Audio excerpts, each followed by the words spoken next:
Hello and welcome to बिटेनिंग। साथ में मिलकर शुरू करते हैं ज़िंदगी की दूसरी नहीं। क्रिप्टो स्कैम्स के चेहरे बदल गए। पहले स्कैमर्स को हम बताते थे कि स्कैमर्स को आइडेंटिफाई करने के क्या-क्या तरीके हैं। यहाँ तो स्कैमर्स छोड़ो, यहाँ पे तो जो president of Argentina, president of जो सेंट्रल अफ्रीकन रिपब्लिक, जब प्रेसिडेंट ही अगर मीम कॉइन्स लॉन्च कर दें और घंटों के अंदर वो meme coins 4.5 billion US dollar से बिलियन डॉलर वैल्यूएशन से ज़ीरो हो जाए, तो आप किसके पास जाओ?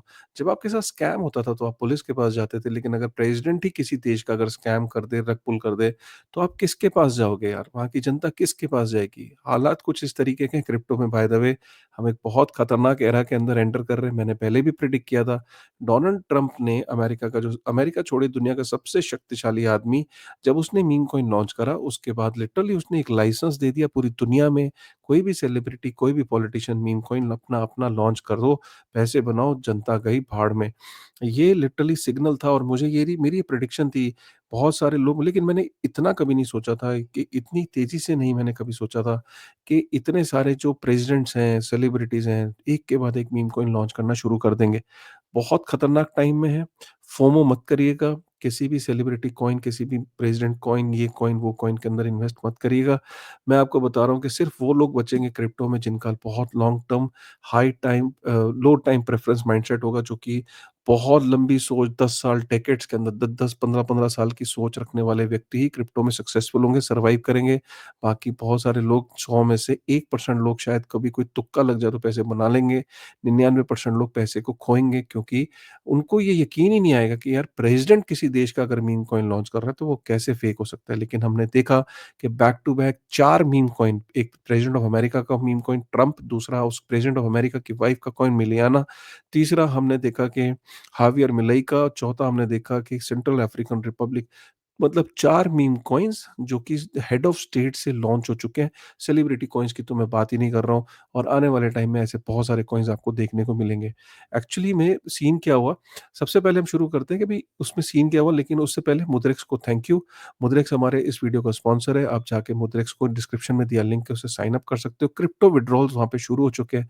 सबसे अच्छा फीचर वहाँ पे कॉइन सेट्स है, जहाँ पे 1 मिलियन लोग हैं जो कॉइन सेट्स में बेसिकली अलग-अलग बास्केट्स हैं, अलग-अलग थीम्स हैं, आप उनमें सीधा डायरेक्टली आप इन्वेस्ट कर सकते हो, अपनी जर्नी को शुरू कर सकते हो। डिस्क्रिप्शन में लिंक है, आप मुद्रेक्स को जर्नी शुरू कर सकते हो।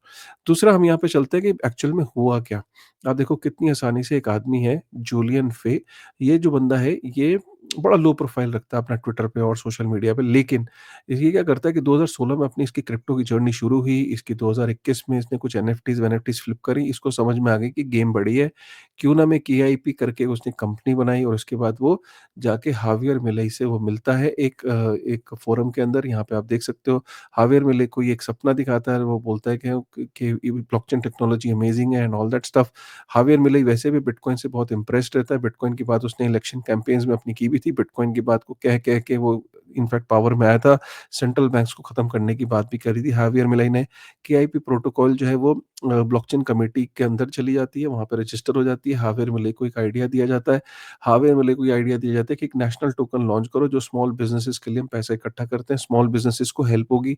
हार्डवेयर मिलई जो है वो इम्प्रेस्ड हो जाता है। हार्डवेयर मिलई एक्चुअल में ट्वीट कर देता है कि if you want the world wants to invest in Argentina. जैसे ही ये करता है, वो जो टोकन है उसके अंदर लोगों का विश्वास बढ़ जाता है। उनको लगता है कि अर्जेंटीना का खुद का कॉइन आ गया, 4 बिलियन यूएस डॉलर की मार्केट कैप हो जाती है, और उसके अंदर से जो कुछ लोग होते हैं, वो जो कुछ लोगों के पास 82% सप्लाई होती है, और वो लिटरली मार्केट के अंदर डंप कर देते हैं। 87 मिलियन यूएस डॉलर लेके वो घर चले जाते हैं। 4.5 बिलियन यूएस डॉलर का जो मार्केट कैप है, वो घट के ज़ीरो हो जाता है।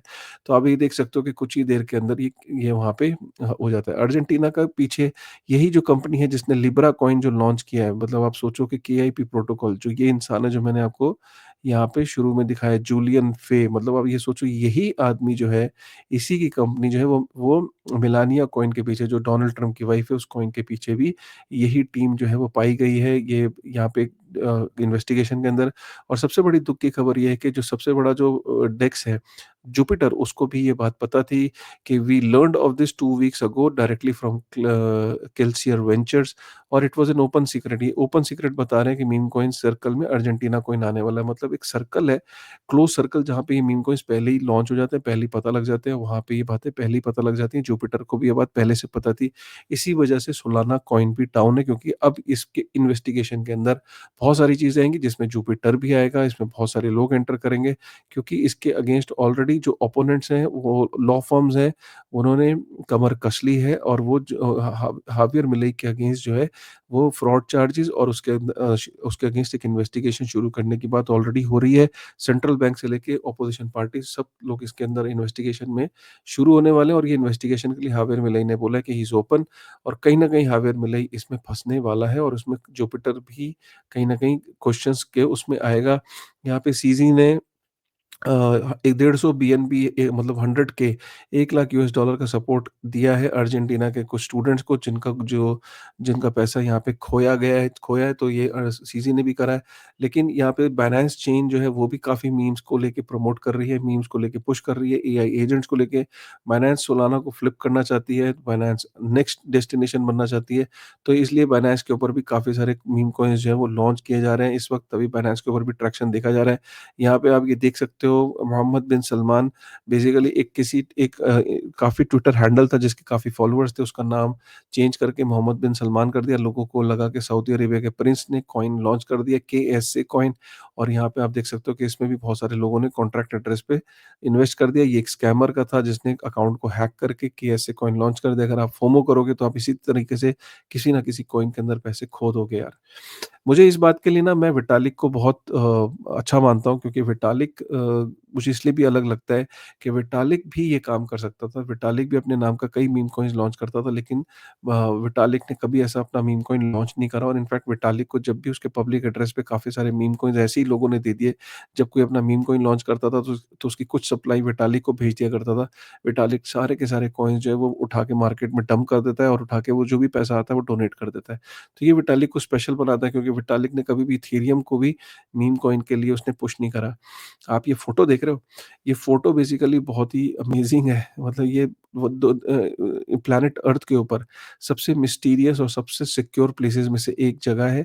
यहाँ पे यूएस का 4,580 टन्स गो सोना रखा है। इस बिल्डिंग के अंदर, इस फोर्ट के अंदर 4600 टन सोना रखा है यूएस का। माना ये जाता है कि 50 साल पहले आखिरी बार कोई इसके अंदर गया था, 50 साल से कोई नहीं गया था।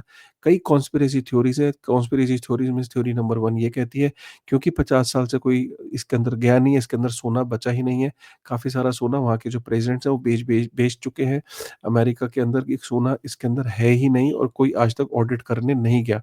और यही कारण है कि इलॉन मस्क से ज़ीरो हेज ने ये पूछा कि जो फोर्ट नॉक्स है, इस क्योंकि इस बिल्डिंग का नाम फोर्ट नॉक्स है कि इसके अंदर लास्ट टाइम 1974 में क्या था, इलॉन मस्क को पता ही नहीं था। इलॉन मस्क ने कहा कि ये तो हर साल होना चाहिए। तो उसने बोला कि हाँ, बट ऐसा हो नहीं रहा है। तो इलॉन मस्क ने क्योंकि डोज का वो को हेड करता है, तो इलॉन मस्क ने कहीं न कहीं ट्रम्प को बोला और अब वहाँ पे ये माना जा रहा है कि हर साल इसका ऑडिट होगा।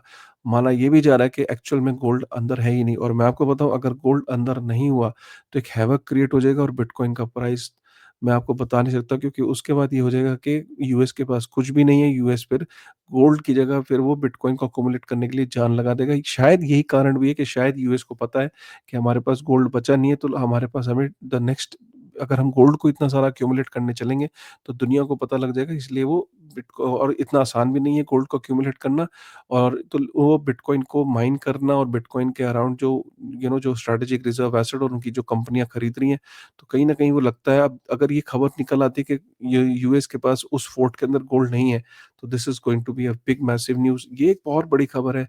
जेरोम पावेल जो कि मतलब फेड का जो दुनिया की सबसे शक्तिशाली जो ऑर्गेनाइजेशन है central banks of America federal reserve उसका जो चेयरमैन है जो जेरेमी पावेल उनका ये कहना है कि bitcoin is like a digital gold वो उसका डॉलर से कोई कॉम्पिटिशन नहीं है और वो एक स्ट्रॉन्ग कॉम्पिटिटर है गोल्ड का और एक स्पेकुलेटिव एसेट क्लास है। यहाँ पे भूटान के पास 1 billion US dollar 1 billion 1 billion US dollar worth of bitcoin हो चुका है भूटान के पास। तो भूटान का जो portfolio is on the rise. यहाँ पे फैन टीवी के बारे में बात करूँगा। फैन टीवी एक नंबर 1 डैप है सुई के ऊपर, राइट? और अगर आप ये देख सकते हो यहाँ पे जो सुई एक ब्लॉकचेन है, सुई के ऊपर एक फैन टीवी है। फैन टीवी इज़ लाइक जो डिसेंट्रलाइज़्ड यूट्यूब बनाने की कोशिश कर रहे हैं। तो ये नंबर 1 ऐप हो चुकी है। 8 मिलियन इसके करीब यूज़र्स हो चुके हैं। सो आप ये फैन टीवी का जो बेसिकली आप यहाँ पे आप देख सकते हो 8 मिलियन ऑन चेन यूज़र्स हो चुके हैं। 29 मिलियन ट्रांज़ैक्शंस हो चुकी हैं। फैन टीवी पे मेरा भी अकाउंट है बिट इनिंग जिसके 5,586 फॉलोअर्स हैं। तो राइट, तो आप बिट इनिंग को भी फैन टीवी पे जाके देख सकते हो। आप कहोगे मैं यूट्यूब पे तो देख रहा हूँ, फैन टीवी देखने की क्या ज़रूरत है? देखिए धीरे-धीरे डिसेंट्रलाइज़्ड जो प्लेटफ़ॉर्म्स हैं उनकी इम्पोर्टेंस बढ़ेगी। फैन टीवी इसमें लीड कर रहा है और यहाँ पे एक इंसेंटिव है आपके लिए अगर आप बिट इनिंग को फैन टीवी पे फ़ॉलो करते हो। यहाँ पे एक प्लान चला है 5 दिन के लिए। अगर आप बिट इनिंग को फैन टीवी पे पहले तो आप डाउनलोड करोगे फैन टीवी ऐप को अपने मोबाइल पे। वहाँ पे डाउनलोड करने के बाद आप बिट इनिंग को वहाँ पे फैन टीवी पे फ़ॉलो करोगे। उसके बाद आप फैन टीवी का स्क्रीनशॉट लेके ट्विटर पे आप उसको फैन टीवी को टैग करके स्क्रीनशॉट को पोस्ट करोगे। तो आप ये लेके चलो कि अगले 5 दिन तक, राइट? हर दिन there is going to be 10 winners और हर विनर को 1000 फैन टोकन मिलेगा। हर विनर को 1000 फैन टोकन मिलेगा। तो ये अगले 5 दिन तक चलेगा। तो आपको करना कुछ कुछ नहीं है, सिंपल आपको ऐप को डाउनलोड करना है। डाउनलोड करने के बाद बिटनिंग को फॉलो करना है। फॉलो करने के बाद स्क्रीनशॉट लेके अपने ट्विटर पे फैन टीवी को टैग करना है और स्क्रीनशॉट को डालना है। और इसका जो टीजी है फैन टीवी का, जो इसका टोकन है वो करीब मिड मार्च में आने वाला है। तो अगर आपके पास आज टोकन आ जाता है तो इट्स अ ग्रेट अपॉर्च्युनिटी, करना कुछ नहीं है। फैन टीवी को जाके आपने डाउनलोड करना है, बिट को फॉलो करना है, स्क्रीनशॉट को ट्विटर पे डालना है और जो 10 लकी विनर है हर दिन, ठीक है? उनको 1000 फैन टोकन मिलेगा जिसका टीजी जो है, जो टोकन जो है वो मिड मार्च के करीब आ रहा है, ठीक है? सो ये था यार आज के अपडेट्स। कैसे लगे आज के अपडेट्स? मैं आपको सिर्फ यही चाहता हूँ कि आप किसी भी फोमो में आके किसी भी रैंडम मीम कॉइन में, चाहे वो किसी भी प्रेज़िडेंट का कुछ हो, आज के बाद आप मतलब सतर्क हो जाओ यार थोड़ा-सा, ठीक है ना? और अगर आपको प्ले भी करना है, मैं हमेशा बोलता हूँ $50-100 से आपको एक एक्सपेरिमेंट करना है कि ठीक है यार, पता नहीं। लेकिन फिर मैं आपको बोलता हूँ अगर आप डेस्क स्क्रीनर्स वगैरह जैसी चीज़ों को यूज़ नहीं कर रहे हो, ऑलरेडी जैसे ही ये मीम कॉइन्स आते हैं, ये ऑलरेडी बहुत ज़्यादा पंप करके आते हैं क्योंकि ये मार्केट में पहले से लोग इसके अंदर पोज़ीशंस ले लेते हैं। तो जब तक ये एक्सचेंजेस पे आते हैं, डेक्सेस पे आते हैं, जब तक ये पॉपुलर होते हैं, तब तक ऑलरेडी बहुत पंप हो चुके हैं। तो इसलिए या तो आप डेस्क स्क्रीनर जैसे टूल्स से बहुत अर्ली इसके अंदर मूव लेके फिर आप एग्ज़िट कर दो, बट ये ऑब्वियसली एक सारा एक्सपर्टीज़ का काम है। तो ये अगर आपके पास एक्सपर्टीज़ नहीं है तो इसलिए मैं आपको कह रहा हूँ कि या तो सीखो और सीखने के बाद भी भाई मीम कॉइन्स में लिटरली मेरा फिर यही आपसे रिकमेंडेशन है कि अवॉइड करो। प्रेज़िडेंट्स के मीम कॉइन्स नहीं टिक रहे यार, तो स्कैमर्स के मीम कॉइन्स कहाँ टिकेंगे, ठीक है? चलिए with this thought thank you very much. कैसा लगा आज का वीडियो एक बारी कमेंट करके ज़रूर बताइएगा। मिलते हैं एक नई वीडियो में एक नई एनर्जी के साथ, तब तक थैंक यू वेरी मच।